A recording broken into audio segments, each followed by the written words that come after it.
news. I want to focus on the people who are using peaceful means to make the change they want to see happen in the world. Now, I don't always agree with the change that they want to make happen, but I like the avenue, the approach of peace. Has to be the way. If you want peace to be your ends, if that's what you want to achieve, then it needs to be the means by which that is achieved. You can't get peace using violence. So with that said, I want to focus first on a campaign, a political campaign, and a pretty shocking video. And it's a short 4-minute video. I want to warn you, if you've got children around, this has some foul language, so you might want to put them away. Unfortunately, the people behind the making of this video used children to produce it. What some would call child labor, what I would call youth employment. They used children in the making of this video, and I don't know if it's entirely ethical, the way in which they used these children. What do you think? Take a listen. Tell me what you think by dialing in 413-424-8347. Take a listen. Pretty. What the fuck? I'm not some pretty fucking helpless princess in distress. I'm pretty fucking powerful and ready for success. So what is more offensive? A little girl saying fuck or the fucking unequal and sexist way society treats girls and women? It's our future. So listen up, grown-ups. Here's some words more fucked up than the word fuck. Pay inequality. Women are paid 23% less than men for the exact same fucking work. And women who graduate university with straight A's get paid as much as men who only got C's. So bad grades equal more fame. Just because you're a boy? Hello and hell no. Pay up, motherfucker. I shouldn't need a penis to get paid. Rape and violence. Fucked up facts. 1 out of every 5 women will be sexually assaulted or raped by a man. 1, 2, 3, 4, 5. Which one of us will it be? So how many more women have to get knocked down before society stands up and stops it? Here's a hot tip. Stop telling girls how to dress and start teaching boys not to fucking rape. We're glad a women's right to vote is fair, but equality's next step is walking to the car without fear. Be pretty. So here's the tricky thing. Pretty, it's a compliment. But here's how this focus works to girls' detriment. Society teaching girls that our bodies, boobs, and butts are more important than our brains leads us to thinking our worth comes from our waistline. My aspirations in life should not be worrying about the shape of my ass. So fuck focusing on how I look. And give me a book. The continued sexism, girls and women's stale face. Instead of cleaning these girls' mouths out with soap, maybe society should clean up its act. This is what a feminist looks like. Girls just want to have fun. Demental rights. $5 from each shirt goes to kick-ass charities that are fighting every day to make the world more equal for women and girls. Yo, bro, when you tell a boy it's bad to act like a girl, it's because you think it's bad to be a girl. Fuck that sexist shit. Fuckhate.com. Okay, so then there's a little cute little thing about a swear jar where the girls are putting money in. You know, it's an eye-catching video. It caught my attention the entire time. I'm focusing on the message. However, there are a few inaccuracies that need to be pointed out. Because I feel like these young women are being used. Of course, they don't know what they're saying. They don't know whether these facts are true or not. They haven't verified them for themselves. They're reading a script. So let's talk about pay inequality. Well, actually, there was one man who commented on the comment section of this HuffingtonPost.com article, who writes, "Society is less offended by modern-day feminist statistics because literally all of them have been proven false. The 23% statistic was not in the least calculated for same jobs. It took all working women's salaries in America and all working men's, averaged them out, and that's where they got the 23%. Yes, men on average make more, but not for the same job. It's because men tend to take jobs that allow them to further themselves to the top or are highly dangerous and thus pay more. Also, a lot more men are in business for themselves over women. The 1 in 5 women being sexually assaulted or raped is a statistic they use for college students based on a number of reports, not number of cases actually proven to be true. Because as we all know, those kinds of things love to be falsified because women are pissed off, seen it so many times.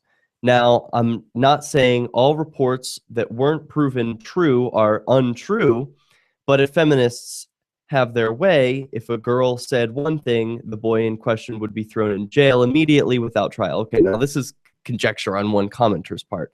He continues, the only thing I can agree with is the completely adverse effects media has on the brains of young children. But guess what? Little girls aren't the only ones being bombarded with this propaganda. Inequality doesn't exist anymore. Feminism has turned into what this video is, a bunch of little girls swearing at people to get attention for a non-existent issue. I really thought that this top commenter hit the nail on the head. Obviously, others agreed as they upvoted his comment all the way to the top. And, you know, it's just unfortunate that these kids they would have their talents used in such a destructive way. The stop telling girls how to dress, start telling boys not to rape. It suggests that there's some natural inclination of boys to rape, and that's, I think, should be horribly offensive to any thinking person. And of course, no one's telling women how to dress or how not to dress. Yeah, anyone who's doing that is wrong. But start telling boys not to rape. That doesn't make any sense. It's not like that's a lesson that is taught in school. That it's just a weird thing that you would put into the mouths of young children to say for a propaganda video. And then they say equality is walking to the car without fear. Well, whose responsibility is it to protect oneself? Can you change the whole world around you? Can you make the whole world a safe place, or can you protect yourself? Which is more likely? Equality, walking to the car without fear. Well, it's up to you what you fear, what you don't, and what steps you take to have personal responsibility for your own protection. And then the offensiveness about don't say be pretty or don't focus on looks. The words that were actually said by one of the young women, boobs and butts are more important than brains, because that's allegedly what they're being taught. And, this is something that women are guilty of. I don't know if the campaign is trying to address all people, men and women, but I think women share a huge responsibility in this culture of promoting the idea that looks are more important than brains. Who's buying Cosmopolitan magazine? Is it men or women? We've got more coming up. This is Peace News. We're going to talk about pay inequality. I love My Magic Mud. I drink a lot of coffee. I had stains on my teeth. Then I found My Magic Mud, and I was told it would remove stains. So I paid attention when I brushed the first time. My Magic Mud is black tooth powder, and the difference it made in my teeth in one application was noticeable. With 4, my teeth were as white as you normal folks out there. Please go to mymagicmud.com and buy a jar. There's 150 applications for $25. You can use Bitcoin, mymagicmud.com. Keenvention is coming up October 31st through November 2nd. Get your tickets now at keenvention.info. Keenvention is your chance to meet dozens of key liberty activists from across the Shire. You can explore the beautiful little city of Keene, discuss various forms of activism with seasoned veterans, attend social events like the costume party. Keenvention received rave reviews last year. If you missed it, visit keenvention.info for full video coverage of every speaker and panel. This year, James Robin Hood Cleveland, Rich Paul, and Free State Project President Carla Garrick will be keynoting, and we'll have all kinds of panels, including the New cops join old and new friends and neighbors in Keene for Keenvention this October 31st through November 2nd. Only 100 tickets are available in advance, so lock yours in now for just $60 or with Bitcoin. Reserve your tickets now at keenvention.info. Visit keenvention.info for more, or look for our page and event on Facebook. That's keenvention.info. The 3 most important things you can do for LRN.FM are: 1. Let your friends know you're listening to LRN.FM on your social networking profile. 2. Buy the things you buy online through shop.lrn.fm. 3. Give $5 a month to the AMP program at amp.lrn.fm. You likely buy all kinds of things online. Amazon is the largest online retailer. You can get what you need at the same great prices, and LRN gets a cut. Please do your online shopping at shop.lrn.fm. Nothing compares to a good cup of coffee. But if you're getting your coffee from the store, you're likely not getting a good cup of coffee. Free Talk Live's teamed up with BuzzBox to bring you a free pound of the best coffee, shade-grown, organic, top 1% grade Arabica. But what's different is that for every 10 people that get coffee through our link, coffee.freetalklive.com, we can give another microloan through Kiva. When the loan's paid, we lend the money again. Help others, 1 cup at a time, coffee.freetalklive.com. Did you know you can get news updates about what's happening with the Liberty Radio Network delivered in the way you prefer? You can sign up for our email updates at updates.lrn.fm. Plus, you can stay in the loop by joining our Facebook profile at facebook.lrn.fm or follow us at Twitter at twitter.lrn.fm. It's all free, so sign up now at updates.lrn.fm for news updates delivered to your email box, facebook.lrn.fm to follow our Facebook page, and twitter.lrn.fm to receive our tweets. Odds are, if you've looked outside recently, you've noticed that all dogs everywhere are running. Scientists can't explain why all over the world, dogs of every breed are running nonstop. I'm joined now by animal behavior expert Dr. Charles Davenport. Charles, what can you tell us? All we know for sure is that the dogs are running fast. But we don't know why the dogs are running? There are a few reasons that dogs normally run: because they're excited or scared, or they see something they want far away, or because they're happy. However, usually they don't run at the same time or in the same direction. Do we have any idea where the dogs are running? West. All the dogs are running west. Do we expect the dogs to ever stop running? We don't know. Animal behavior can evolve over time. Maybe running forever is just what the dogs do now. Dr. Davenport, is there any chance that the running dogs are somehow related to last night's blue meteor shower, or the fact that horses are screaming? Inconclusive. Well, please keep us posted. Up next, where are all the children? This is the Onion News Network. You can sign up to receive the latest about the Liberty Radio Network via our email updates at updates.lrn.fm. That's updates.lrn.fm.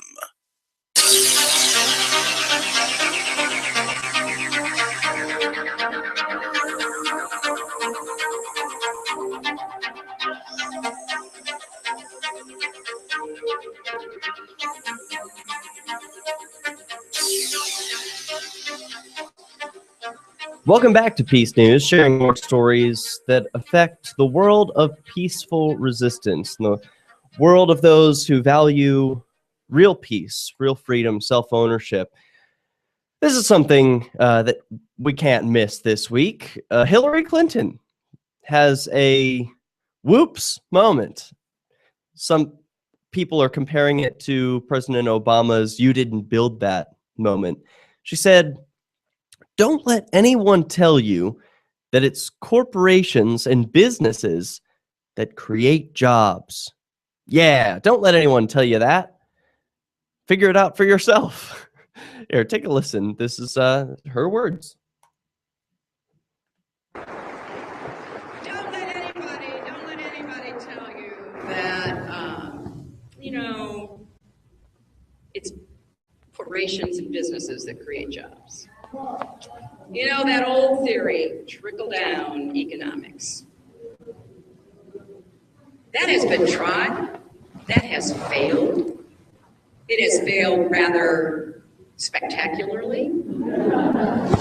You know, one of the things my husband says when people say, well, what did you bring to Washington? He said, well, I brought arithmetic. And Okay, so now an article from Reason.com, which is featuring this little soundbite clip.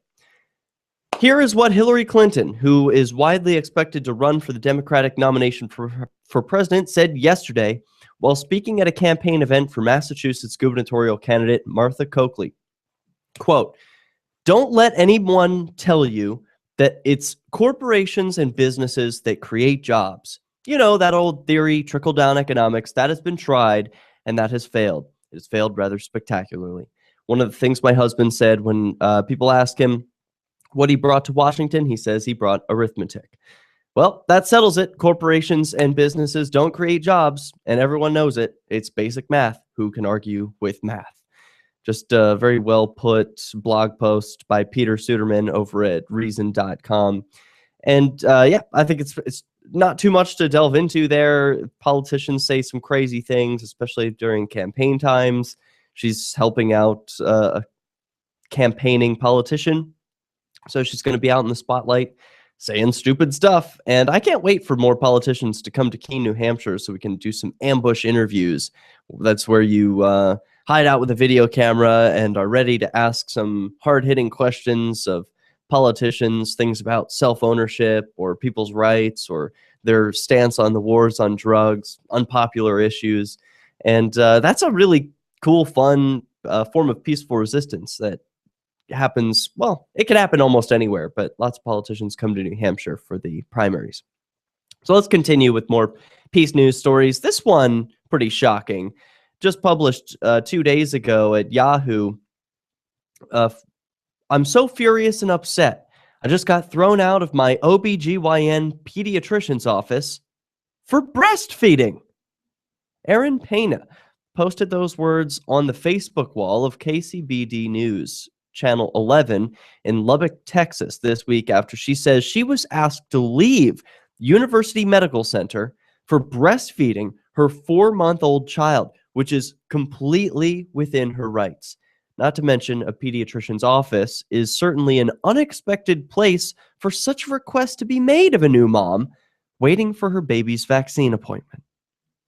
Pena tells Yahoo Parenting that if she'd been breastfeeding at a private business, like a restaurant, and had been asked to leave, she would have, although she wouldn't have to. Texas law states, quote, "A mother is entitled to breastfeed her baby in any location in which the mother is authorized to be." However, this was a public hospital and a pediatrician and an OBGYN office. "This is the last place I should be harassed and threatened for breastfeeding," she says. "They broke the law, violated my rights, and denied my baby necessary medical treatment, even ignoring the law. Simple human decency and common sense should have led them to behave differently." Pena's full post tells her side of the story, quote, "I'm so furious and upset. I just got thrown out of my OBGYN pediatrician's office for breastfeeding. The receptionist told me I couldn't breastfeed in the lobby and had to go to the bathroom or the room in the back. I said I had the right to breastfeed anywhere. She said if I didn't stop, she will cancel my baby's appointment. His appointment was for his vaccines. I refused, and she canceled it. So I went to find the doctor, thinking she would be reasonable. And she wasn't. She was condescending, kept calling me honey. I said, no one in the lobby even cared. She rudely said, yeah, they just do. Yeah, they do. They just don't say it to your face. I said, they were wrong, and it was illegal what they were doing. She called security on me, and I left with the officer. The guy asked what happened, and when I told him, even he was like, what? That's what this is about? I'm so disgusted. My doctor even lied, saying I was walking around with my breast hanging out, even though she never saw what happened. I was just sitting there in the chair. It was sickening. Even though it's against the law, I would respect a restaurant's wishes if it asked me to leave, but a pediatrics office at UMC? UMC initially posted an apology on Facebook, but then removed it, quote, after receiving numerous comments, and issued a statement saying that the hospital, quote, regretfully acknowledges the situation and had contacted Pena to apologize. Pena says that the hospital never informed her that they would be making a public apology. Quote, an admin did tell me that a physician would be sending me an apology in the mail, and I'm waiting to receive that, she says. Hospital spokesperson Eric Finley told KCBD, quote, unfortunately, there were some other people in the waiting room who were uncomfortable with Pena's breastfeeding. Isn't it always that? One busybody just can't put up and shut up, or someone who's, oh my God, someone is breastfeeding and I'm in the same room. I'm freaked out and I can't handle it. So someone else do something. How about having some personal responsibility? If that's really the case, if that's really what happened, all of this could have been avoided by that person taking the personal responsibility, and instead of nagging and complaining and snitching on someone, even if what they're doing isn't wrong or illegal, this person was snitching on this breastfeeding mother, going to a higher authority to push her around and force her out and cancel her appointment, make bad things happen to her. Words could have worked in this situation. They didn't need to call an officer out and have her removed.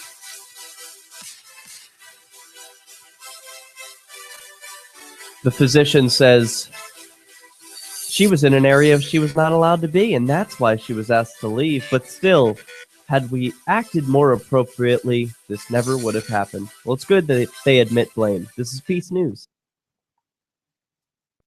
What if the key to achieving liberty in your lifetime was to move together with others who think like you? Liberty activists are joining the Free State Project, which is over 70% of the way to its goal of 20,000 participants. And they're already making the move to New Hampshire. The successes are piling up and are proving the Free State Project is a real movement and no longer just a great idea. When you're planning your move, consider Keene. Keene is famous for its civil disobedience and non-cooperation, and there's plenty of political opportunity as well. From demonstrations and vigils to outreach and volunteering, there's a lot going on in Keene. Keene is the liberty media capital of the world, with television, talk radio, and more, all originating here. Though it's more than just activism, with regular social events each week. See what's happening at freekeene.com and get connected with video, audio, free books, a forum, and activist tools you can download and use in your area at freekeene.com. That's freekeene.com. Are you tired of your taxes funding endless occupations around the world? Antiwar.com is run by people who understand that wars abroad become wars at home, wars on our freedoms. Antiwar.com is dedicated to bringing you the latest in news, views, interviews, and reviews from the top movers and shakers in the anti-occupation movement. Antiwar.com has it all, from thorough foreign policy analysis to interviews with whistleblowers who used to run the military-industrial complex. Anti-war, pro-free market. That's antiwar.com. A congressman recently revealed that legislation totaling 2,900 pages and involving more than $1 trillion was available to members of Congress for less than 48 hours to study and consider. That's over 60 pages of legislation per hour.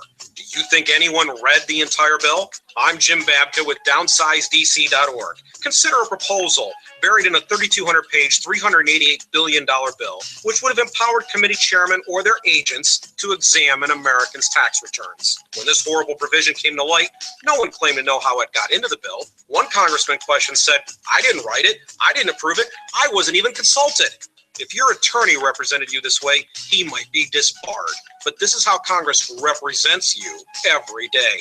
That's why DownsizeDC.org has created the Read the Bills Act. You can force Congress to read their bills before they pass them at DownsizeDC.org.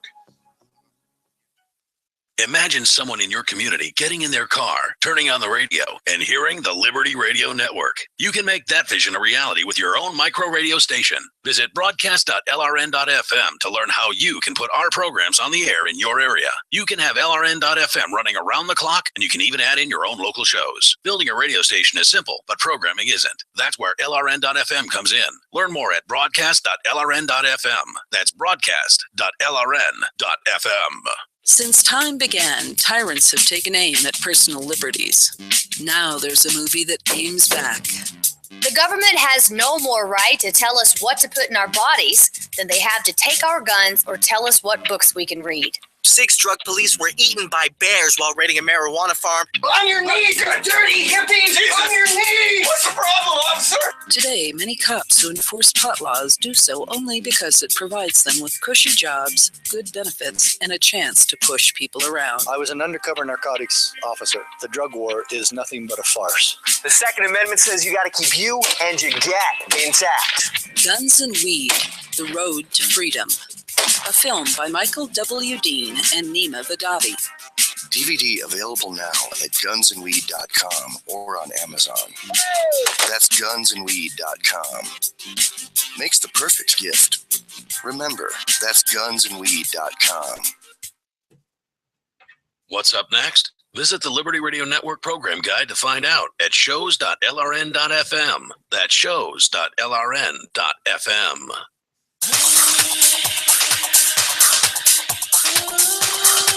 Talking about a peaceful resistor in Texas who went up to her pediatrician's office. She was waiting for an appointment. She was breastfeeding her baby, which is well within her natural rights and legal rights. But no, they had a problem with that. The pediatrician's office just couldn't let that be. And instead, they forced her out. So they apologized for it after she made an appeal on Facebook. They made a public apology and privately apologized to her. So all is good, right? Well, according to the article at Yahoo Parenting, Finley says Pena was asked to cover up, and when she refused, she went back to the doctor to complain and entered an area where she was not allowed to be. He says that is why she was asked to leave, but still he acknowledges that had we acted more appropriately, this never would have happened. Meanwhile, Pena tells Yahoo Parenting that the hospital definitely skewed why I was asked to leave. They made it look as if I was only asked to leave because I entered the doctor's office, but isn't canceling my appointment because I refused to stop breastfeeding pretty much kicking me out? She says she approached the doctor because she was sure the issue would be corrected. Quote, to my surprise, she also told me I could not breastfeed in the lobby, says Pena. When I insisted that I could, she threatened me with arrest for being in her office due to a HIPAA violation. So I moved into the hall. Now let's point out here, as we're just reading a general article at Yahoo News, the violence. Let's point out the gun in the room. That the two people are talking here, and one is making an appeal with words, making an appeal with argumentation, saying, no, please, I have the right. I have the legal authority to, be here breastfeeding. I'm not hurting anyone. I'm in a proper place for this. And on the other hand, you have a doctor who is not using words, but is using threats of force. The gun in the room. The state saying, well, there's due to a HIPAA violation. That's a government law regarding. I don't actually remember. Let's see, HIPAA. Department of Health and Human Services for all HIPAA issues, standard rights. I'm not exactly sure exactly what. Oh, here it is. The Health Insurance Portability and Accountability Act. So it's just this web of laws restricting people's behavior, and apparently this is one of them. So let's just point out that when these two people are having a conversation, there is a gun that is present between the two of them that we cannot see, but one that is there and present. And the doctor is aware of it because she threatens it. She threatens arrest for being in her office due to a HIPAA violation. So she moved into the hall. The receptionist had followed me back there and was yelling at me to leave. And when I told her to get out of my face, she called security on me. In Finley's apology, he said, quote, UMC Health supports breastfeeding as the best infant feeding option for moms and babies. But that platitude isn't cutting it for Pena, who told KCBD, quote, we'd been waiting over an hour, and of course my son got hungry, and I didn't think anything of it. I just started breastfeeding him. She calls the hospital's actions unacceptable and says, I'm just really heartbroken about it. She tells Yahoo Parenting that the public apology by UMC is an attempt to handle PR, that a PR issue they're now facing. They know that canceling my appointment for an important vaccine because I was breastfeeding is illegal, and they are in a serious situation. So they're trying to twist the accounts of why I had to leave, she says, adding that she'll be contacting the ACLU for help guiding on how to handle this serious discrimination. My rights and the rights of all women require me to take a stand. And, oh, man, I hate to see appeals to the court. I like to see appeals to public opinion, writing articles, posting on Facebook, taking pictures, making videos. Get the culture to change. Don't change the laws. Change the way people behave, because when you change the laws, you don't change the way people behave. Just, I mean, yeah, sometimes you do because you threaten them, but that's not what you don't want to have a world where everyone's behaving well because they're threatened otherwise. You want a world where people are behaving well because they're incentivized to or because they want to. And so when you aim for changing hearts and minds and changing the culture, I mean, that's when you've really won, because you've achieved your ends with peaceful means. When you go about it using the law, there are always unintended consequences.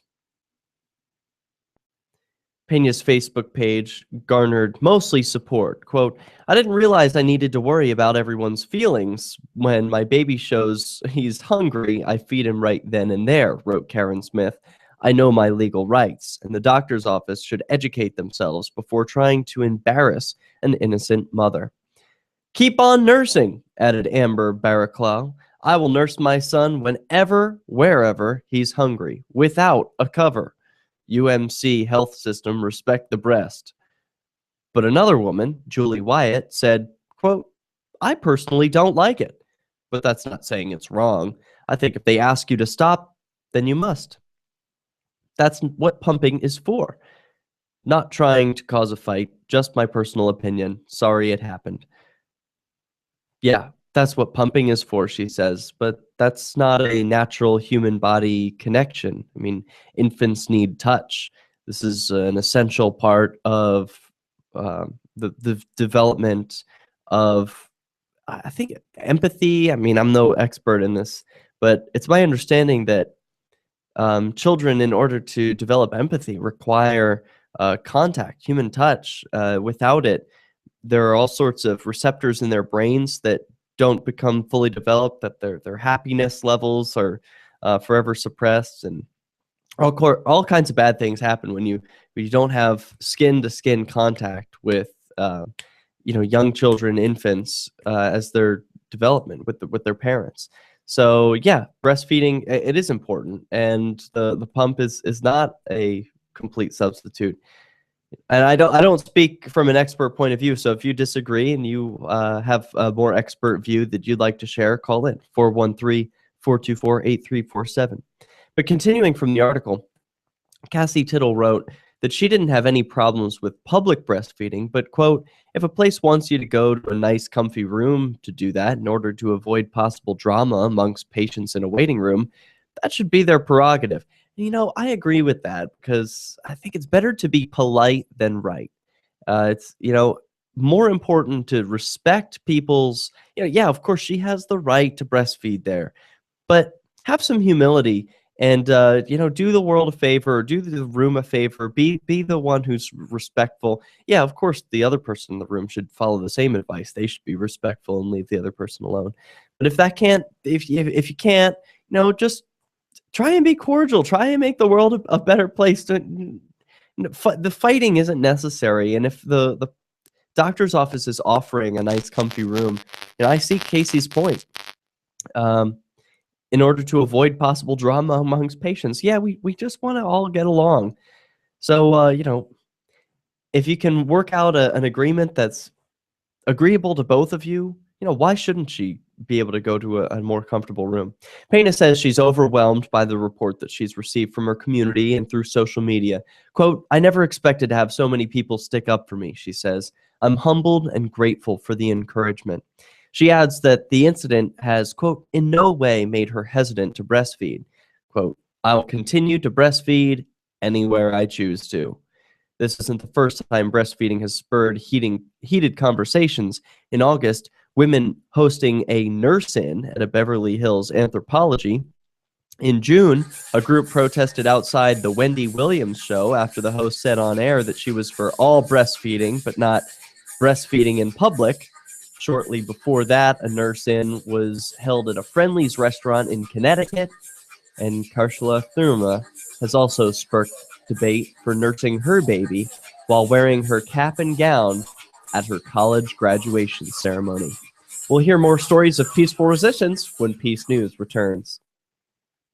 On LRN.FM, we talk a lot about alternative currencies. Did you know that now you can buy gold, silver, and other precious metals with Bitcoins? LRN.FM has partnered with Amaji Metals to bring you great prices on beautiful 0.999 fine silver, as well as gold, platinum, and other metals. Check out their selection and pay with Bitcoins or Federal Reserve notes at metal.lrn.fm. That's metal.lrn.fm. Why did you move to the Shire? I moved here to the Shire because there's other people around who take liberty just as seriously as I do. I moved to the Shire because I saw videos of people challenging authority and thought that I could get support myself. It called to me, like, do this right now. I wanted to be around people like me who got it, and once I got here, I knew there was nowhere else that I wanted to be. I've always wanted to change the world, so I moved to the Shire to join people who were actually working towards doing the same thing. The people here are awesome, loving, and positive. It was for the adventure and for the feeling of something important is happening here, and I just wanted to come to sort of be part of that. Visit ShireSociety.com to read and sign the Shire Society Declaration and learn the reasons why, if you love liberty, you should immigrate to the Shire. Plus, add yourself to the Shire map at ShireSociety.com. That's ShireSociety.com. The three most important things you can do for LRN.FM are: 1. Let your friends know you're listening to LRN.FM on your social networking profile. 2. Buy the things you buy online through shop.lrn.fm. 3. Give $5 a month to the AMP program at amp.lrn.fm. It's my firm belief that the AMP program is the best use of your charitable dollar among liberty-oriented groups.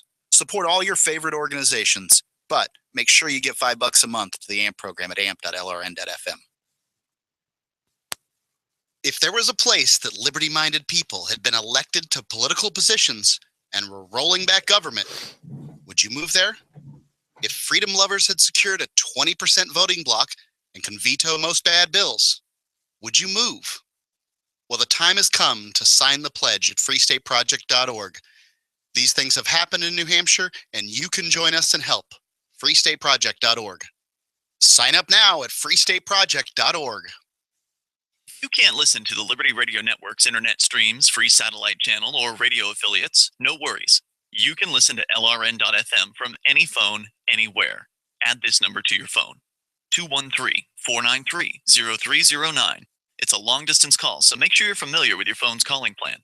The Liberty Radio Network listen lines are locked into our stream 24 hours a day.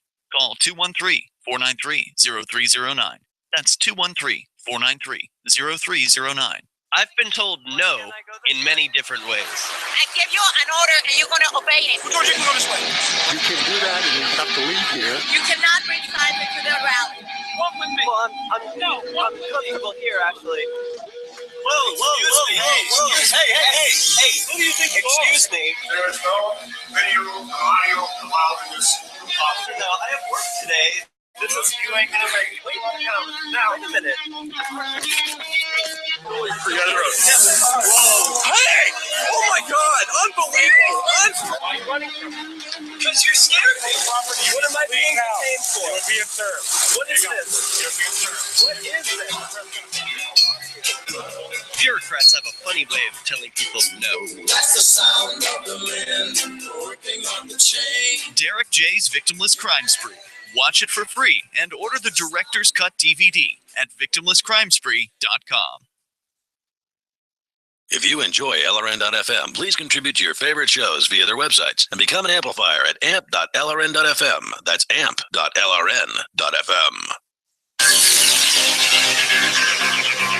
Welcome back to Peace News. I'm your host, Derek J. of derekj.me. Here's something you need to know. Police departments are requesting Facebook passwords from gun permit applicants. This story from the Free Thought Project. The department recently sent an applicant a form which asked for his Facebook username and password. And after the applicant complained, the department claimed the form was sent to him by mistake and was only used during face-to-face interviews when the department asks applicants for access to their Facebook accounts. I wouldn't believe it if I weren't able to see the image for myself, but here it is. You can see clearly from the Department of Public Safety, Bureau of Police. Here it is. City of, I'm not entirely clear, Watervliet. I'm not sure how to exactly pronounce that. New York. It says here, pistol permit applicant, name, address, phone, email, Facebook, and password. And then the date. Yep, this is an official document from the Bureau of Police. And this was tweeted out by one Cal A. Feet, TazCat 2011 on Twitter, who writes, Watervliet, New York asks pistol permit applicants for Facebook passwords, and then links to an article at thetruthaboutguns.com. That photo posted 10 days ago to Twitter. Now, the article from the freethoughtproject.com. Quote, it is a common practice to view social media as a means to identify and determine character of a pistol permit applicant, in addition to other investigatory methods, the department's spokesperson told the applicant. Typically, all we ask is that an applicant access their account during an interview. But if the police department gets the applicant's login credentials as requested on the form, and the applicant does not change his password afterwards, the police and the court reviewing the application can theoretically access his Facebook account as much as they want. It is what it is, the chief of police, Ron Busvert, told gun rights advocate Robert Farrago after Farrago told him the request was unconstitutional. So, essentially, the Watervliet Police Department and the court are violating the First, Second, and Fourth Amendments by strong-arming applicants into a warrantless search, which allows the court to deny applicants their Second Amendment rights based on their views expressed on Facebook.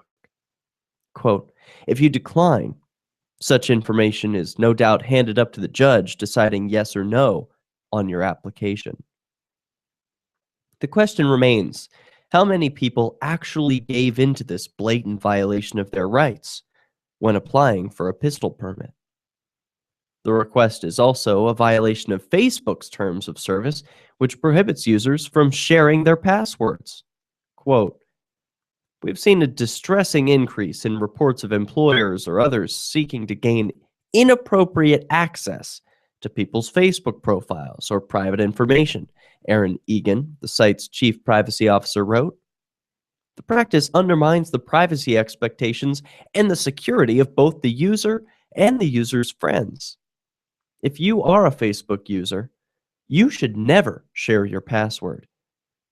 Let anyone access your account or do anything that might jeopardize the security of your account or violate the privacy of your friends."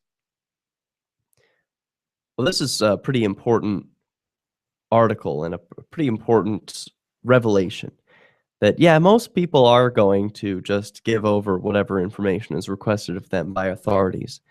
But thank goodness there's one peaceful resistor who took a photo of this and said, hey, wait a minute, this is wrong.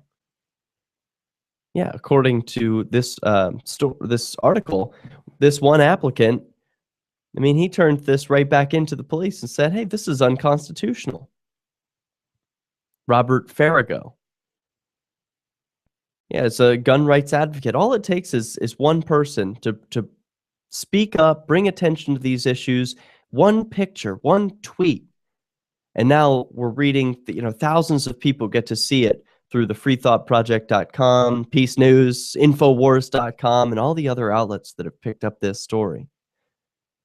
It's so encouraging to see that we do live in an age where you are the new media, that you are collecting the most relevant information that affects our world, that you have just as much access to the real news, what's really happening, as the mainstream media does. We live in exciting times.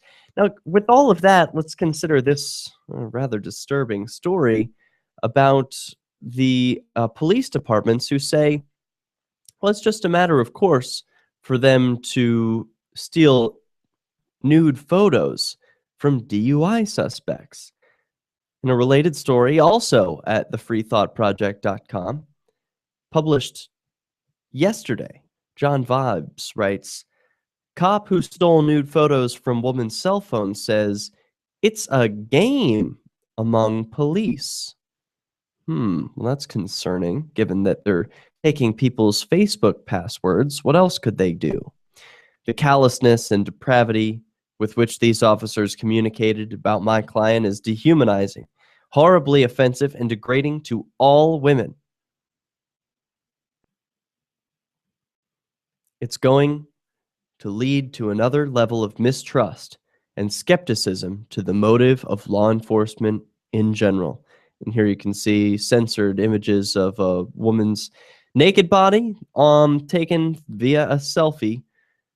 Earlier this week, we broke the story of California Highway Patrol Officer Sean Harrington, a cop who was accused of stealing nude photos from a woman who was arrested for DUI. On Friday, Mercury News obtained court documents showing that the situation was more disturbing and more widespread than initially expected. The victim and her lawyer did suspect that other officers were involved in the crime, and according to the recently obtained documents, there were a number of other officers involved. In fact, it was admitted by Officer Harrington that collecting nude photos from the phones of arrested women was a game that he and other officers played while on duty. Rick Madston, the attorney representing the 23-year-old woman who discovered the officer's activities, pointed to the evidence that was recently uncovered in the case, showing degrading messages that were sent back and forth between officers at the department.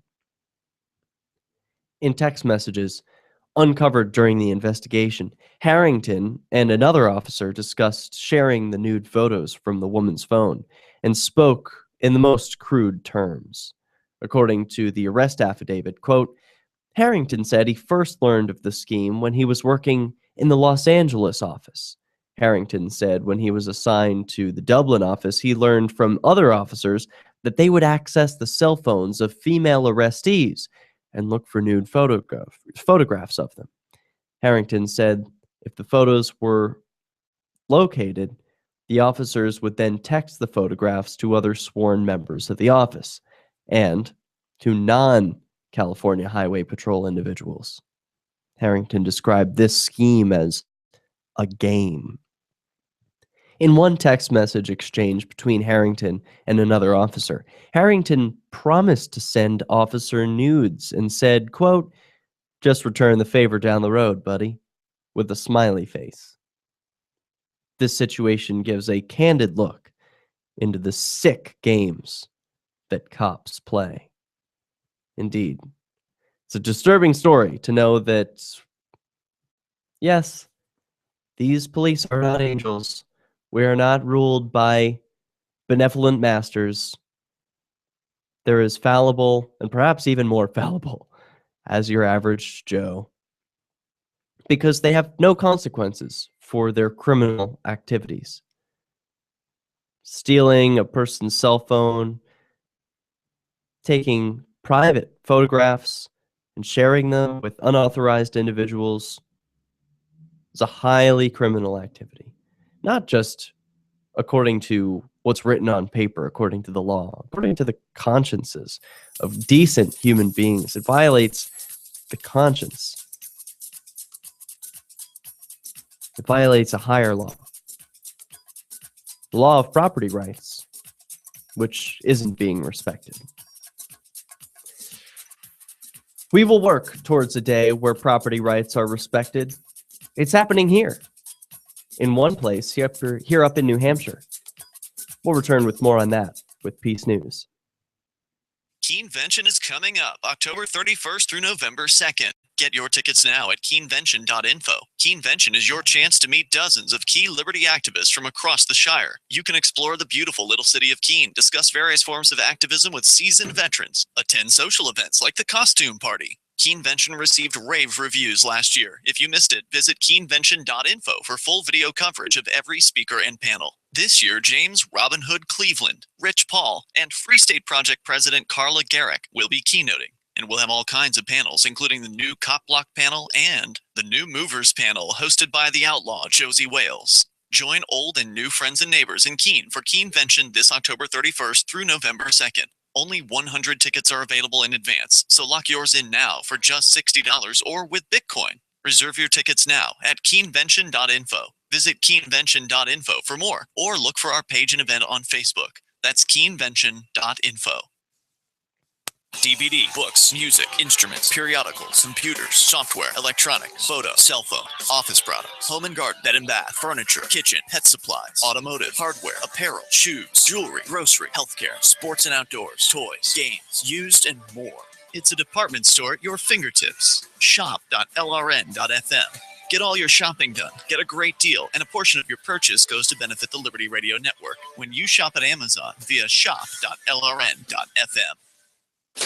This Your Family Today tip is brought to you by Boost Kid Essentials Nutritionally Complete Drink, providing your picky eater with essential nutrition and great taste in one drink. Visit us at kidessentials.com. To make sure your kids eat healthy, follow the 5-a-day plan. Serve 3 servings of vegetables and 2 servings of fruit daily. Remember, a serving could just mean a piece of fruit or a half cup of veggies. If your kids are picky eaters, ask a nutritionist about other sources. For more tips like these, visit us at parenthood.com/yourfamilytoday. More Peace News Now is coming up next, live after the news, here on the Liberty Radio Network, LRN.FM. From Keene in the Shire, the Liberty Media capital of the world, this is Daryl W. Perry, host of FPP Radio News for Sunday, October 26th, 2014. Silver is trading at $17.20 per ounce. Gold is valued at $1,231 per ounce. And according to BitcoinAverage.com, the average price of Bitcoin is $354.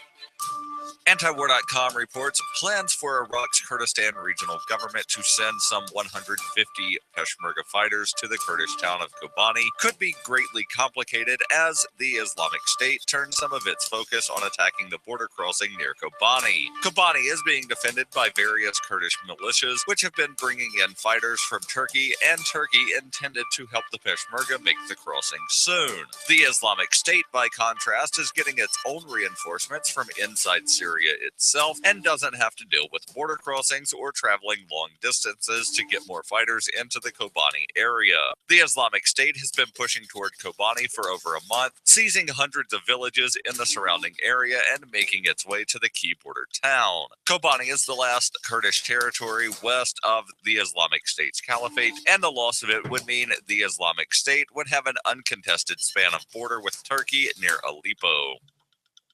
FPP Radio News is brought to you by Bitcoin Not Bombs. Bitcoin Not Bombs is a launching pad for nonprofits and social entrepreneurs into the financial freedom of the Bitcoin economy. Bitcoin Not Bombs is fully committed to being the hub of the nonprofit sector of the Bitcoin economy, maximizing the potential cross-promotion of all our clients and commercial partners. To learn more, visit bitcoinnotbombs.com.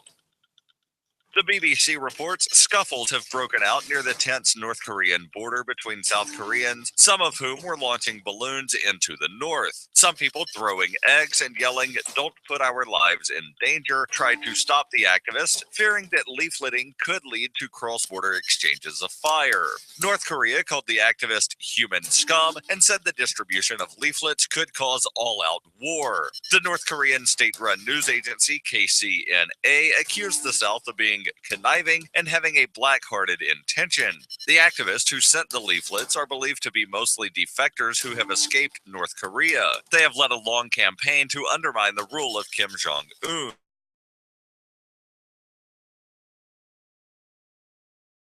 The balloon delaying the release of the balloons until nightfall. Some of those opposed to the launch have argued that provoking the North could derail peace talks. A similar launch recently led North Korea to try to shoot the balloons down, prompting a brief exchange of fire with the South. In the latest incident, it is not clear if the balloons even reached North Korea. The two Koreas are separated by the heavily fortified demilitarized zone. They have technically been at war since the 1950 to 1953 Korean conflict ended in an armistice rather than a peace treaty.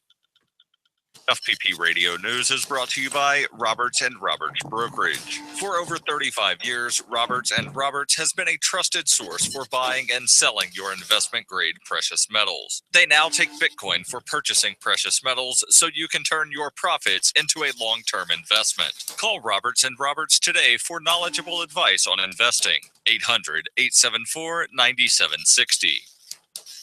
Reuters reports Ukrainian voters head to the polls today for the first parliamentary election in Ukraine since the street protest ousted former President Viktor Yanukovych and replaced him with a pro-European government, plunging ties between Russia and the West to Cold War-era lows. The poll seems to reinforce President Petro Poroshenko's position in Kiev, but it will likely deepen the divide that exists in eastern Ukraine between places controlled by the Ukrainian forces and neighboring towns in the hands of rebels. Ukrainian Prime Minister Arseniy Yatsenyuk, a hawk in Kiev's leadership, warned the country's Security Council this week that Russia, whom he and the West accuse of aiding the separatists with weapons and soldiers, may try to disrupt the election. Separatists are looking to hold their own elections on November 3rd that will select a prime minister of the self-declared republic and a lawmaking body as the separatists aim to create the trappings of a functioning government. Poroshenko's bloc is expected to perform the strongest out of all the competing parties. With Russian influence in the parliament virtually extinguished, he is expected to pull together a coalition from other pro-European parties. Poroshenko hopes the support will provide him with a mandate to press ahead with peace plans for the East.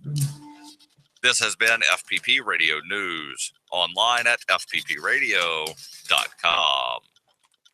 This is the Onion Week in Review. In a landmark 5-4 decision issued this Wednesday, the Supreme Court ruled to allow Americans to cram cash directly into politicians' mouths. The ruling, which effectively eradicates former prohibitions against stuffing checks and stacks of $100 bills straight down the throats, ears, and other orifices of presidential and congressional candidates, is expected to fundamentally alter the ways American politicians have large quantities of money shoved right into their bodies. In football music news this week, the 1985 Chicago Bears reunite to record their first new material since the Super Bowl Shuffle. The group says the new material will be darker and more introspective than its Shuffle-era work. And in this week's op-ed pages, a man asks why, if God exists, doesn't he throw us like a really f***ing sweet party? In other news, an increasing number of men feel pressure to accept realistic standards of female beauty. FedEx confirms that more than 600,000 people try to mail themselves each year. And a recovering alcoholic doesn't need friends to have a good time. This is the Onion News Network.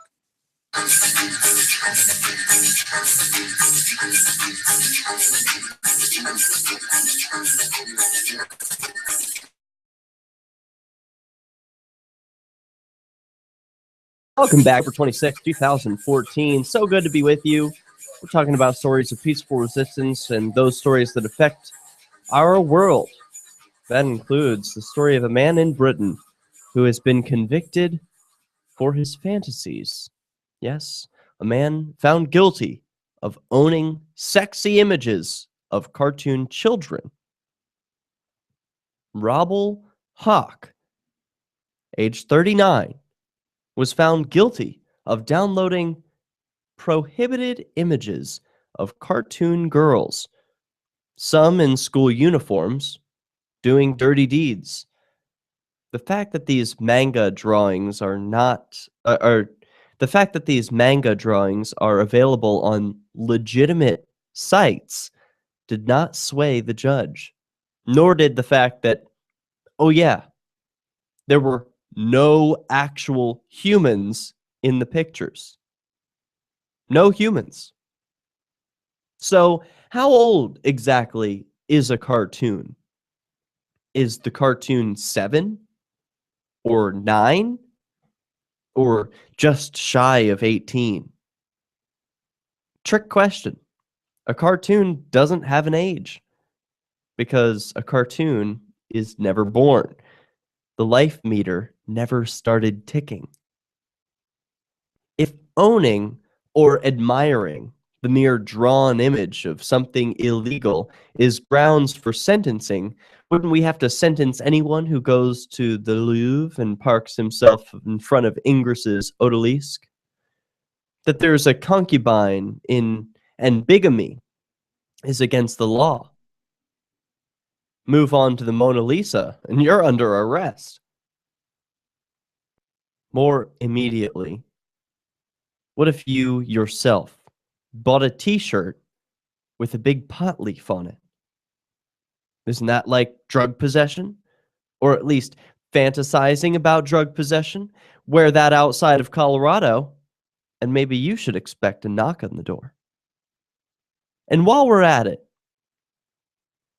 what would hoax judge Tony Briggs suggest we do about all those people, most still in grammar school, who own toy dragons?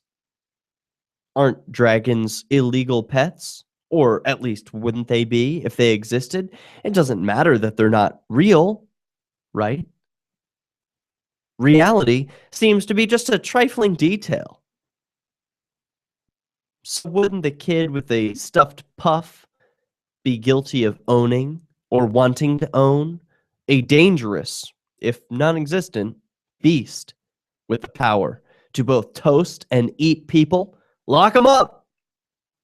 Police found about 300 images, some still, some animated, on Hawk's computer, none of real people. He pleaded guilty to 10 specimen charges and received a 9-month sentence, suspended for 2 years, according to the Gazette Live. What's more, Hawk's first encounter with the law was in 2008, when he was found guilty of making Tomb Raider-style pictures of fictional kids. You may not love a guy who spends his spare time doing that, or you might, because either way, we're talking about a hobby. Less disingenuously, we're talking about someone who wants to look at pictures that probably excite him. Sort of like lots of people find NCIS exciting, even though they don't intend to go out and murder anyone. No kids were violated by Hawk's hobby, so why is this anything other than a private matter? As Hawk's barrister, Richard Bennett, said, quote, This case should serve as a warning to every manga and anime fan to be careful. It seems there are many thousands of people in this country, if they are less than careful, who may find themselves in that position too. We've seen just this past week how third rail the issue of child porn is. Author John Grisham was practically pilloried as a child rapist for wondering if our child porn possession sentences are too high. A thought bubble he felt forced to deny.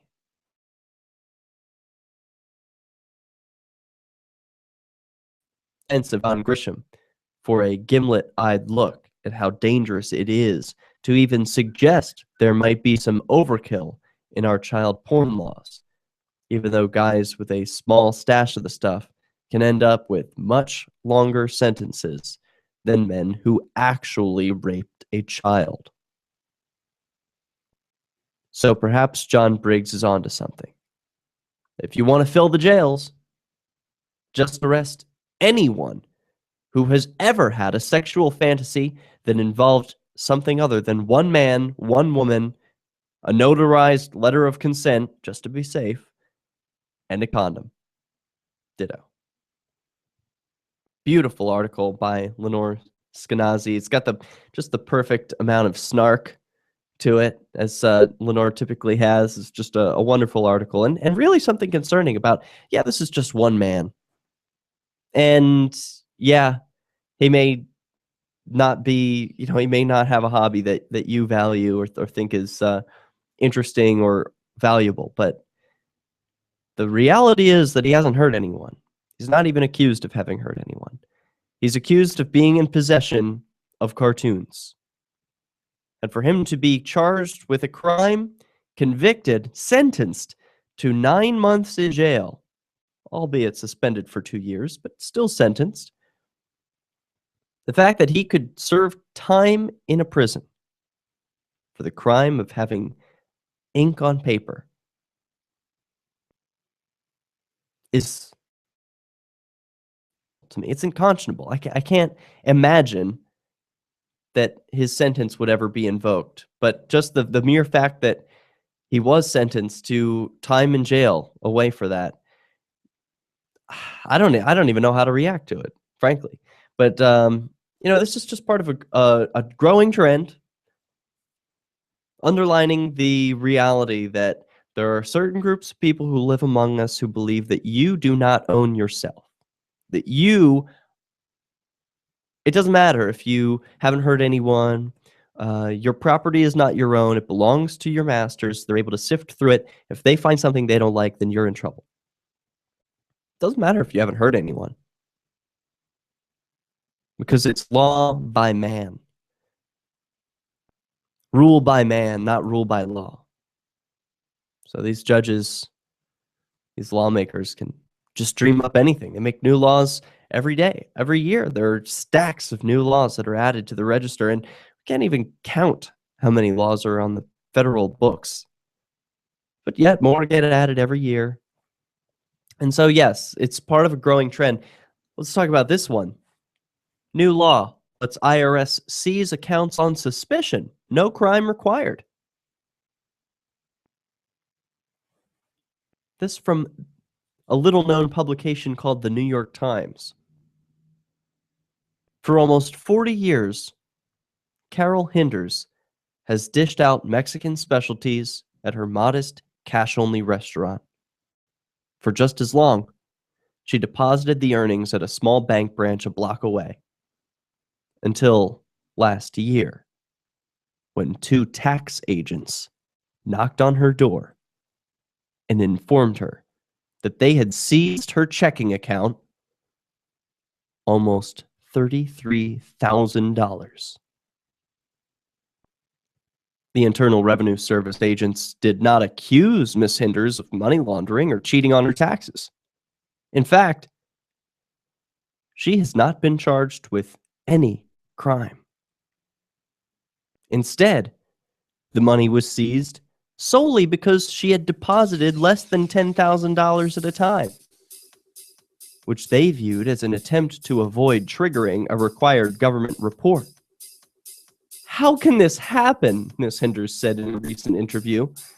Who takes your money before they prove that you've done anything wrong with it? The federal government does. More when Peace News returns. Are you a political activist who does things that the government might not like? Then this free ebook may save your life. Rats is your guide to protecting yourself against snitches, informers, informants, agents provocateur, narcs, finks, and similar vermin. Rats was written by OG libertarian Claire Wolfe. Rats is a short book, easy to read, and available free in many formats. Download Rats free at rats-nosnitch.com. That's rats-nosnitch.com. Does this ever happen to you? Moments after you're introduced to someone, you forget his or her name. It's a common faux pas you'll want to avoid, especially if you're a job seeker. And even if you're not, here's a tip. As you are being introduced, and while you're still shaking hands, smiling, and making eye contact, say the person's name aloud. Not only does that make a deposit in your memory bank, it acknowledges the other person. And that is more than a nuance, as is maintaining eye contact. With money and attention so scarce now, effective communication skills have never been more important. Cutting through the clutter rather than blending into the blah, blah, blah will help you connect better, no matter what the conversation. For more tips, hit survivalspeech.com. I'm Holland Cook. Did you know that you can listen to LRN.FM 24/7 via our free-to-air satellite channel? From Mexico to Canada, our signal covers nearly all of North America. All you need is a view of the southern sky, an affordable receiver, and a dish as small as 30 inches. There are no monthly fees. Learn more at sat.lrn.fm. Plus, if you're a broadcaster or want to be one, this is a good delivery method for our content. See our coverage map and get details at sat.lrn.fm. That's sat.lrn.fm. If you want to move to the Free State and you're looking for some real estate, well, I know a guy who's really great. It's the realtor Mark Warden. Do you want a home with 20 acres, a lakeside cabin? Any takers for renters, buyers, and sellers too? Mark Warden is the guy for you. PorcupineRealEstate.com. Here's a chance to do a little activism while you're cruising Facebook, Twitter, or Google+. Between the LOL cats, the recipes, the hot girls, and the inspirational sunrise memes, Free Talk Live's posts pass by your newsfeed. Like them, comment. It gives us more exposure. If you don't see our posts, click like at facebook.freetalklive.com and then hover over it to click Get Notifications. It's an easy way to spread the ideas of liberty a bit further. I know you're busy, but you can spare that 1/10 of a calorie it takes to click on something. Facebook.freetalklive.com. The federal government would like to remind you that while some will tell you to think for yourself, this is not necessary as we have taken care of this for you. Simply pledge allegiance to those who keep you safe and avoid dangerous behavior, worst of which, questioning authority. How long do you want to live in blissful ignorance while each day the state assumes more power over you and your stuff? Do you remember signing off on that? Or do you accept it because it is what it is? I'm sure it feels real nice to tune out, hang out at the mall with your BFFs, and if you have a problem, just vote for the other power-hungry political party for your solutions. I don't have the luxury because one day I found something out. I own myself. And you know what useful thing is in there? My brain! The state can keep trying to tell you what to do from the barrel of a gun, but it's up to you to decide who controls your thoughts. Free your mind from the status quo. It's the first step towards reclaiming your liberty. Well, you got us there. Listen to Cody O'Connor's Off the Air Live every Thursday and Saturday night at 10 Eastern. It's dangerous, hilarious, and live on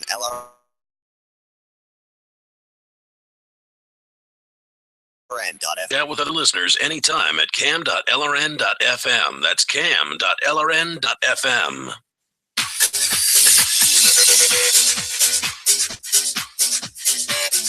Welcome back. This is Peace News. Got more stories. What's important in the world? stories that are just not making it to the mainstream. You've got to hear this. A doctor assaulted by police at his dying son's birthday. Tasered so many times, he had a heart attack. Agorist writes at thefreethoughtproject.com, an Ohio medical doctor was assaulted and arrested at his home on charges that would eventually be found to be false. In Blue Ash, Ohio, Dr. Randall Cox was hosting his terminally ill son's 18th birthday when 6 police officers from 2 different precincts showed up at his door. When Dr. Cox opened the door, he was attacked by the officers. The incident was captured on cell phone video from one of the guests at the party. Somebody grabbed me around the neck, then body slammed me, then multiple people got on top of me, and I started getting tased, said Cox. Cox was then arrested and hauled off to jail in front of his son, who was left devastated at what would be his last birthday. Cox's son died several months later as a result of terminal brain cancer. Cox was charged with resisting arrest, which would later be dropped. He was tasered to the point that he had to be hospitalized because he suffered a heart attack and kidney failure as a result of the attack. Originally, Cox thought the police were at his house because kids attending the party may have parked in someone's yard. However, that was not the reason. Police came to Cox's residence, pulled him to the ground, and tasered him to the point of hospitalization because, well, they had a warrant.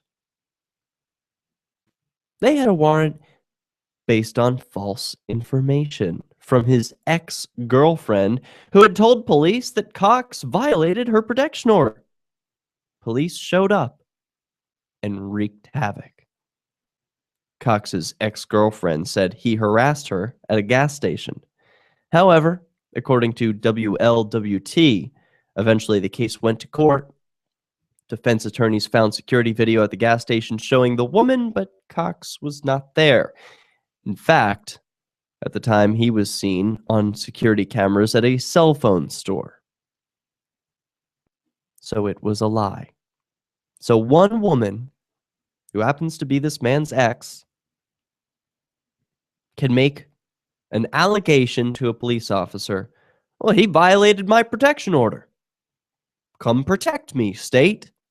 What's that going to look like when you call in the most violent gang in the world? American police. Deadly thugs who kill, beat, spray, and tase. Yeah, it's going to look like this. It's just unfortunate that it happened on her son's birthday party. That his last one. And that the government, these goons are able to just operate on such little information and then make a bad situation worse. I mean, yeah, it would be bad if he violated the no contact order, sure. But is storming in with 2 different departments and 6 different officers, tasing and beating a man, is that the right thing to do? How does that make the situation better? Was there any thought that went into this at all? You know, people often put up roadblocks or obstacles to imagining a free society, and they say, you know, well, how would we live without police, or how would we do X? I think to ask those sorts of questions really doesn't take into consideration how bad it is right now. You know, that you can live in a world that calls itself, ooh, the land of the free, and yet a doctor can have 6 police officers show up at his door, beat him and tase him to the point where he has a heart attack and is hospitalized on a false allegation, charge him with resisting arrest, which is later dropped, and make him go through all this trouble. For what? Is that justice? Is there someone receiving some benefit from this? Is anyone served by these actions? People say, oh, but government's a necessary evil. Sure, what it does is evil. Using force is bad, but it's necessary. Yeah, there are a few bad apples. They make a couple of mistakes, but there's no other way. Well, I say that's a failure of imagination. If you really believe there's no better way than this.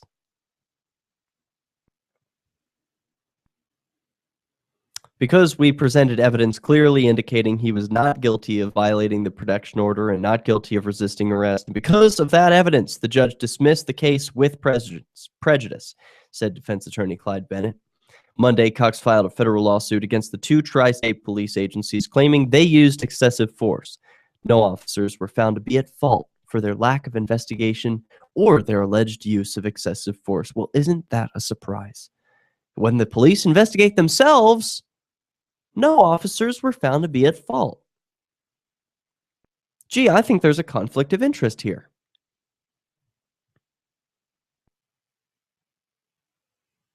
And nobody seems to know what to do about that.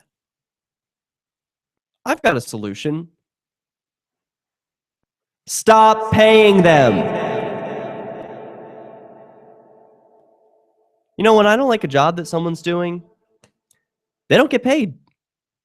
You know, I contract with someone to hang up a TV up on the wall or to install a light fixture or clean my car. You know, you contract with someone to do a job and they don't do it. They don't get paid. That's the breaks. That's how it works. That's the incentive that says, you know, you do a good job, you might get a little extra, you get a tip. You don't do the job, you don't get paid. There's supposed to be that natural incentive. But police, they could just do whatever they want. They could work, they could slack off. They could kill people, they could tase people, they could charge you with crimes, they could catch and release, no consequences. And then, oh, wait, oh, they got this one lever of accountability here. They could investigate themselves. Oh, what's that going to find? Oh, no officers were at fault. No excessive force. Quote, the officers acted appropriately and in an objectively reasonable manner given the active resistance by cops and the number, action, and demeanor of the crowd of people who had formed in the close proximity of the arrest, wrote Police Chief Paul Hartinger in a press release.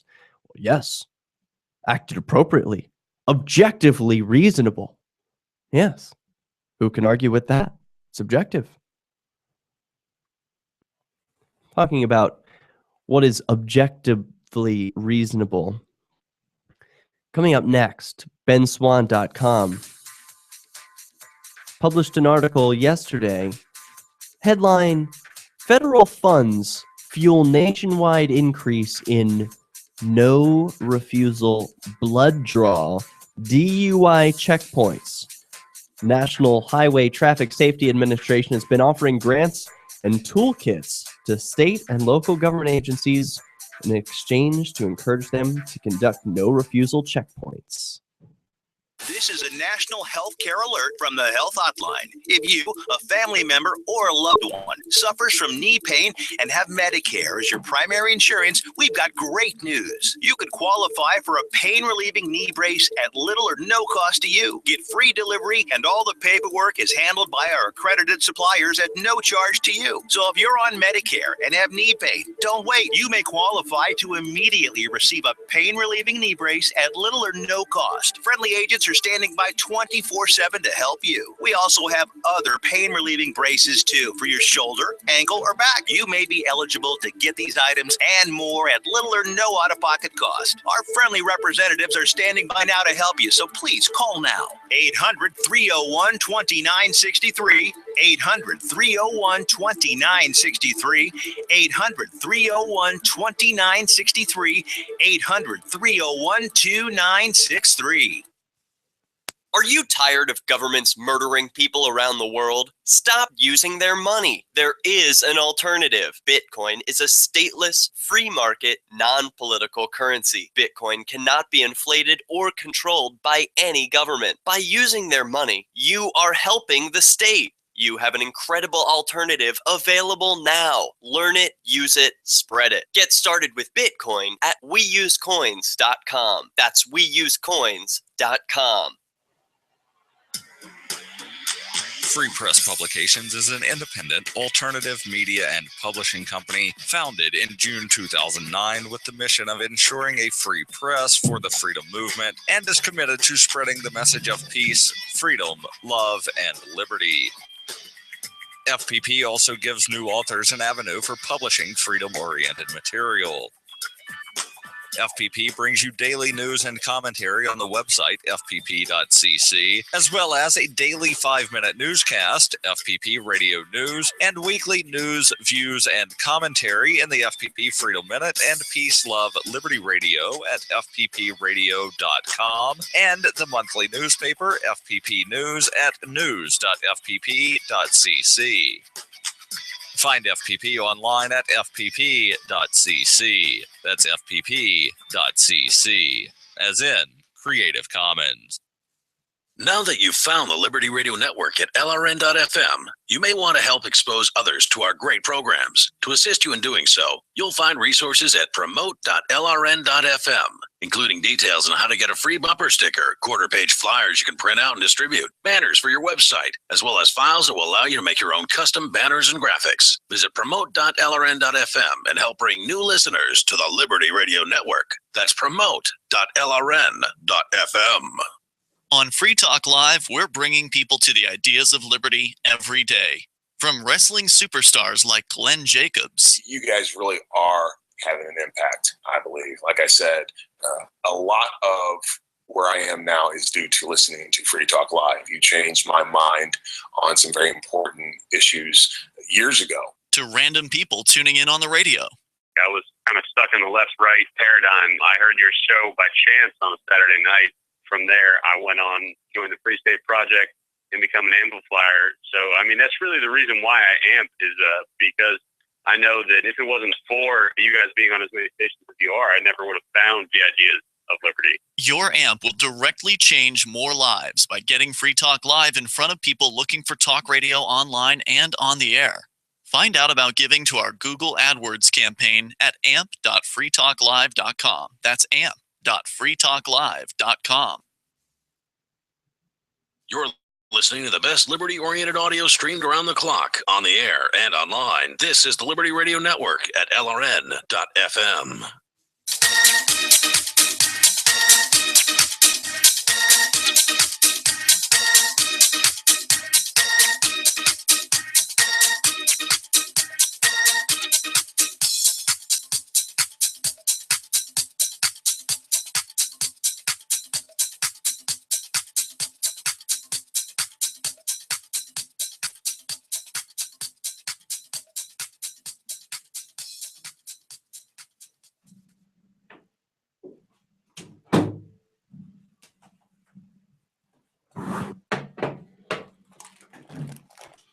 Welcome back, everybody, to the world of peaceful resistance. Yes, this is Peace News, and you're listening live at LRN.FM.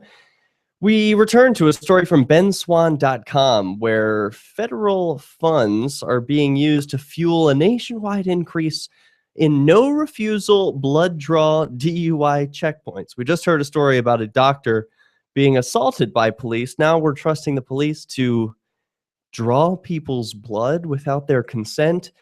At what point is consent going to be respected? You know, I asked on Facebook earlier via Cop Block, what do you think it should say? It being, if police officers were forced to wear a warning label, what would it say?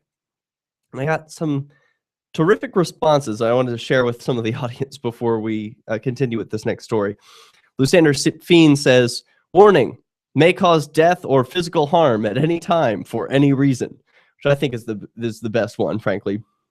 He said, another says, if you can read this, I'm considering whether to kidnap you at gunpoint. So if police officers were forced to wear a warning label, what would it say? Tony Stiles says they do. It's a badge. Matthew Hawk writes, caution, uneducated dolt with the power to ruin your life. Scott Banfield says, We'll make you obey for food. Daryl Perry writes, maybe they could wear patches with all the crimes they've personally gotten away with. Lilo writes, we are your enforcers. Kneel or die. Jim Jesus recommends, should say, not a kosher product. That's another good one. I like that. Herschel says, come on, you trust me, right? Eric writes, warning, death. Bill Bupert writes, oh, God. Caution, very thick cut bacon. Adam writes, contents may explode under pressure. Josh writes, warning, not accountable for actions. Another Josh writes, any interaction may result in beatings, shooting, arrest, and possible death. And finally, there are many others which you can read over on my Facebook page, but I'll close with this one.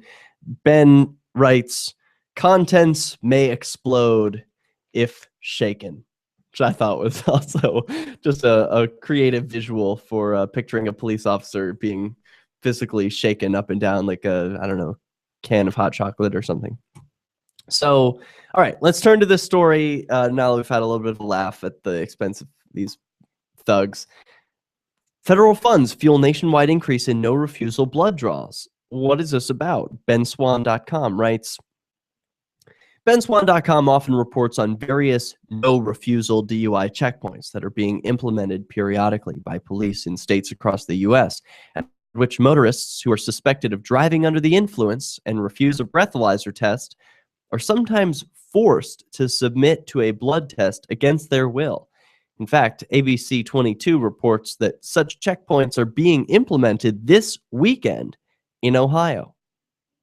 As it happens, the fact that these policies have been emerging in an increasing number of states and counties nationwide is not just a trend.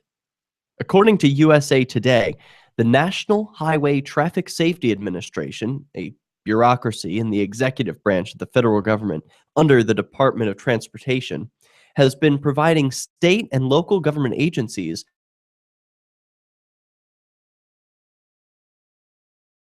with refusal blood draw weekends. The name of that sends a chill down my spine. No refusal blood draw weekend. Yikes. At these checkpoints, drivers are examined by police while sitting in a line, meaning officers do not have the ability to watch for signs of impaired driving and are instead forced to look for less meaningful cues of impairment, such as reddened eyes or other physiological reactions that could be caused by a wide range of other circumstances. If it is reasonably conceivable that someone coming home after a long work shift might be fine to drive but suffering from reddened eyes, and when asked to submit to a breathalyzer after driving safely, might wish to refuse on the basis of being uncomfortable with waiving his or her rights or annoyed by the inconvenience.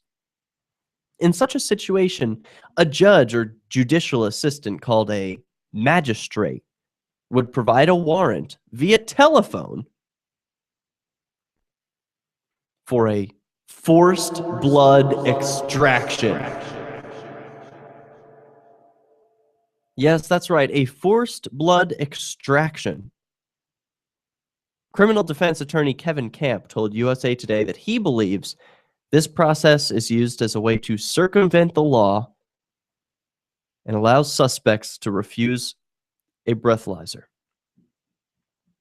Search warrants are not supposed to be mass-produced stuff, he said, commenting on the fast-paced process used to issue warrants via telephone during special enforcement periods, which often happens on holiday weekends. Camp intimated that he knows judges and police organizations who have refused to conduct the checkpoints due to questions about their legality. In most states, suspects who refuse a breathalyzer lose their driver's license under implied consent laws, meaning Forced blood extractions after a driver has refused a breath test do nothing additional to enhance public safety. The National Highway Traffic Safety Administration's website describes the initiative, quote, "The no refusal program is an enforcement strategy that allows jurisdictions to obtain search warrants for blood samples from suspected impaired drivers who refuse breath tests. Many jurisdictions allow officers to request warrants via phone from on-call judges or magistrates. This enables law enforcement to legally acquire a proper blood sample from drivers who refuse to give a breath sample. During these specified enforcement efforts, prosecutors and judges make themselves available to streamline the warrant acquisition process and help build solid cases that can lead to impaired driving convictions. So this is a whole team working together, and they're not working on improving safety. They're working on punishing people and generating revenue for the state. The No Refusal program, which I really hope they don't change the name because it's as Orwellian and frightening and scary sounding as it really is. No refusal. Well, gee, what if I don't like that? No refusal. Well, I don't know if I really want no refusal. We're taking your blood. You got nothing to say about it. We'll strap you down. We'll spray you in the eyes. We'll tase you. We'll do whatever it takes to get your blood.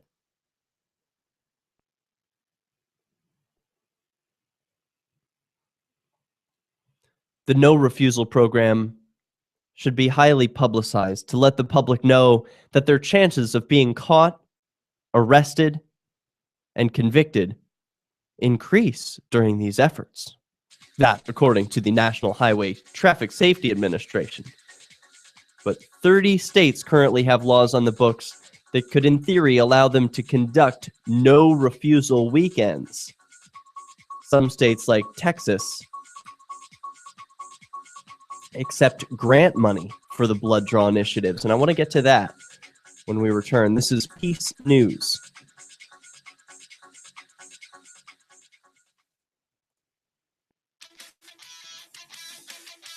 Liberty activists around the country are starting to realize politics alone won't set us free. So what will? At Liberty on the Rocks, we believe the answer starts with living your principles, spreading ideas, and connecting with those around you. By starting a Liberty on the Rocks network, you can make a difference by uniting libertarian thinkers. Find out how much fun it is to build your local network from the ground up. Visit libertyontherocks.org today to get started. Keenvention is coming up October 31st through November 2nd. Get your tickets now at keenvention.info. Keenvention is your chance to meet dozens of key liberty activists from across the Shire. You can explore the beautiful little city of Keene, discuss various forms of activism with seasoned veterans, attend social events like the costume party. Keenvention received rave reviews last year. If you missed it, visit keenvention.info for full video coverage of every speaker and panel. This year, James Robin Hood Cleveland, Rich Paul, and Free State Project President Carla Garrick will be keynoting. And we'll have all kinds of panels, including the new Cop Block panel and the new Movers panel hosted by the outlaw Josie Wales. Join old and new friends and neighbors in Keene for Keenvention this October 31st through November 2nd. Only 100 tickets are available in advance, so lock yours in now for just $60 or with Bitcoin. Reserve your tickets now at keenvention.info. Visit keenvention.info for more, or look for our page and event on Facebook. That's keenvention.info. Instead of just listening, you can also watch. See the Liberty Radio Network's Keene, New Hampshire-based live shows via our studio cam at cam.lrn.fm. Plus, you'll still be able to listen to the Liberty Radio Network via the cam feed in high quality 24/7, even when there's no live show being produced in our Keene studio. But wait, there's more. Our chat room is built into the cam page so you can interact with other listeners online. Listen, watch, and chat, all free at cam.lrn.fm. That's cam.lrn.fm. Shiny badges on your jacket, shiny badges. This is Davi Barker from ShinyBadges.com, and I just want to personally apologize for airing a jingle week after week, month after month that turned out to be such an infectious brainworm. So to make it up to you, I'm offering a free gift. The next time you make a purchase at ShinyBadges.com, write worms in the transaction comments, and I'll send you something weird. The 3 most important things you can do for LRN.FM are: 1. Let your friends know you're listening to LRN.FM on your social networking profile. 2. Buy the things you buy online through shop.lrn.fm. 3. Give $5 a month to the AMP program at amp.lrn.fm. You likely buy all kinds of things online. Amazon is the largest online retailer. You can get what you need at the same great prices, and LRN gets a cut. Please do your online shopping at shop.lrn.fm. The Onion looks back at this week in history. On July 17th, 1980, Ronald Reagan accepted the nomination for president at the Republican National Convention in Detroit and delivered a speech in which he boldly promised that during his presidency, someone would body slam Andre the Giant. While admitting that the road would be long and hard and that it might take as long as 7 years and 2 WrestleManias to get there, the former California governor vowed that under his administration, somebody, perhaps Ricky the Dragon Steamboat or a hulked-up Hulk Hogan, would grab hold of the 500-pound behemoth and send his massive body smashing to the mat. The Republican nominee also went on to promise that by the end of his first term, Joni would marry Chachi, hair metal would achieve mainstream airplay, and Shelley Long would successfully make the leap from television to film. This is the Onion News Network. While our satellite channel is free to listen to, it's not free for us. You can help us cover our satellite costs with the chip-in on the right side of the page at lrn.fm. Oh my goodness, welcome back everybody. I just checked the time and I saw only 1 segment remains. We're not going to have time to get to all the stories tonight. What else is new? All the show notes will be available in the blog post of this episode. You can check it out at peacenewsnow.com for all the stories that we didn't get to, especially the things that are going on in Afghanistan and Iraq and the Middle East. The wars abroad continue. We've got all the stories from antiwar.com and more. But let's plow through it, shall we? Police are infuriated about the new cop detecting device that warns people when a cop is near. Now, many of you, like me, use an app called Waze, which is a social media driving app where you can inform other drivers what's going on the road. Is there traffic? Is there a cop hidden in the bushes? All of this you can let people know. Well, a powerful new device has hit the market that promises to warn drivers of nearby emergency vehicles, including police cars, fire trucks, and ambulances. The device is called Target Blue Eye and is being sold by the Dutch company Target Automotive. The Blue Eye system works by monitoring frequencies that are used by emergency vehicles and then alerts the driver when those frequencies are nearby. It does not allow the driver to listen in on the encrypted communications, but it will simply give a signal when those frequencies are nearby. This is far more advanced and accurate than our traditional radar detectors because this device works even when the officer has their radar and other equipment turned off.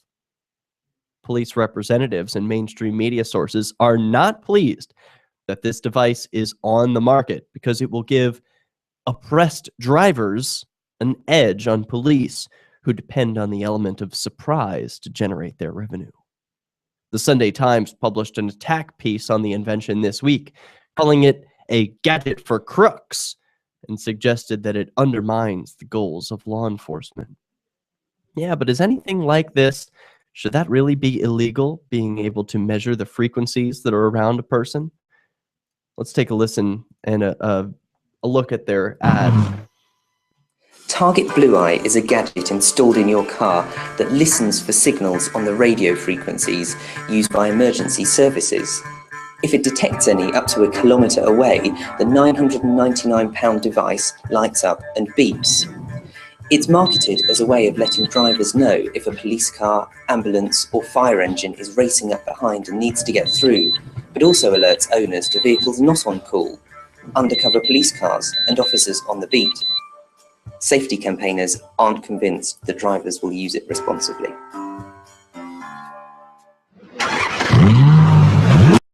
technology is up to the individual to either use it responsibly or not. They can use it for whatever they see fit. But David Bisley, the Royal Automobiles Club's chief engineer, responded to the Sunday Times saying that the device actually makes the roads safer. Quote, as it does not distinguish between a police car, ambulance, or fire engine responding to an emergency or one that's simply driving under non-blue light conditions, this particular device is sadly just as likely to be bought by a minority of motorists who wish to evade being caught behaving illegally. The Target Blue Eyes system sells for about $1,600 in Europe, where the device is currently being sold. The type of frequencies that the system is trained to detect are only used by emergency vehicles in Europe. However, according to Fox News, Target managing director said a version that will be compatible with emergency vehicles in the U.S. is nearly ready for release and could be released sometime in 2015. Now, since we will run out of time if we focus on these stories and more, I'd like to turn my attention to Murray Rothbard, who saw today's foreign policy coming 24 years ago. And after this, we'll talk a little bit about what's going on around the world.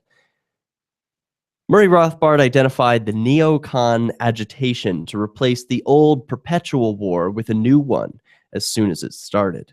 In 1990, Murray Rothbard clearly identified the earliest signs of the ultimately successful decade-long push by the neocons to replace their dearly missed Cold War with a global, imperialist, and permanent war on Islamic fundamentalism and for democracy.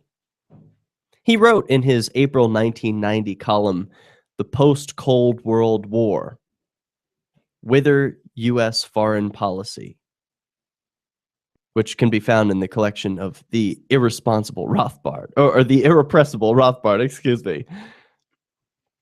Quote, but if the Cold War died in the communist collapse of 1989, what can the ruling conservative liberal establishment come up with to justify the policy of massive intervention by the U.S.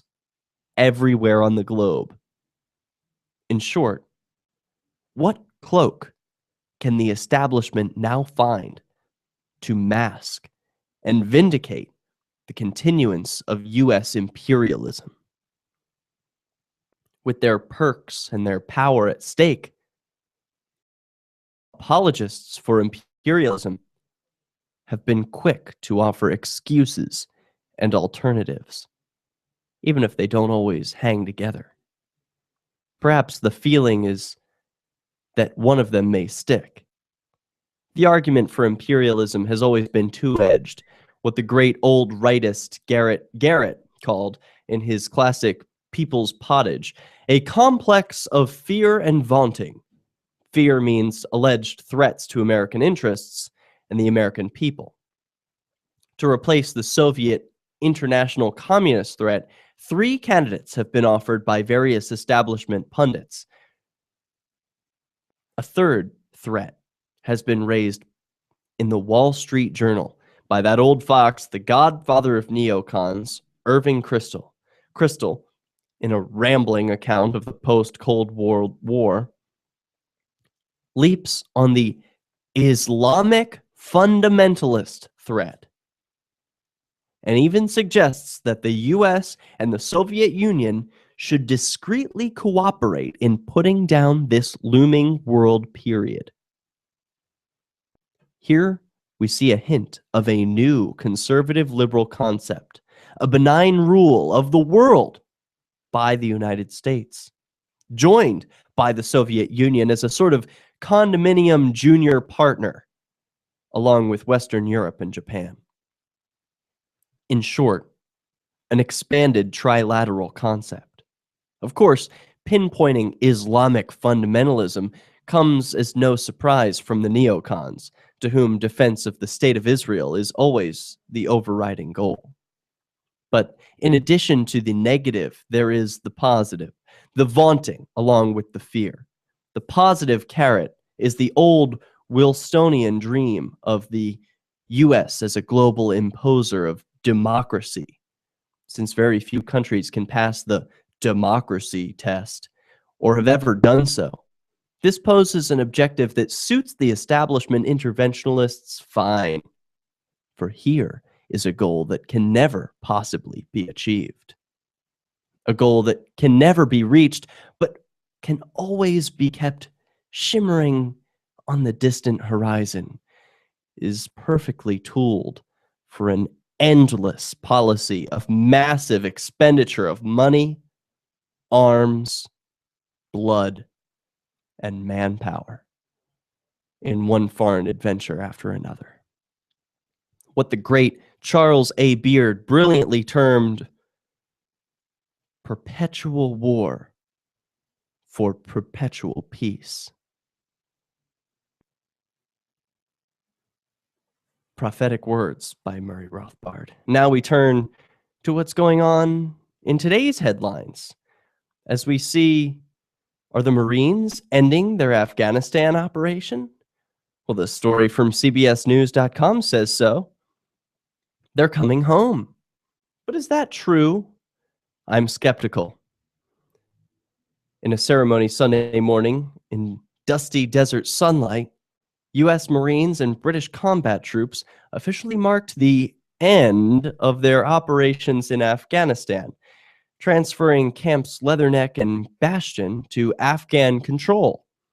As national anthems from the three countries played, service members from all three countries stood at attention.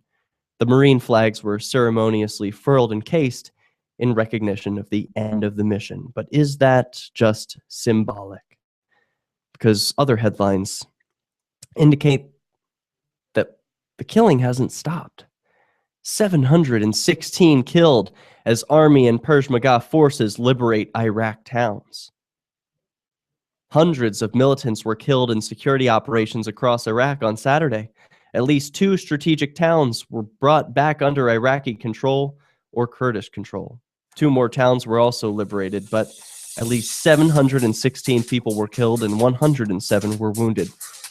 Very few security deaths were reported in the violent clashes, so the numbers are likely much higher. Well, unfortunately, that's all the time we have for today. I'll leave you with a quote from Winnie the Pooh. Promise me you'll remember you are braver than you believe, stronger than you seem, smarter than you think. What if the key to achieving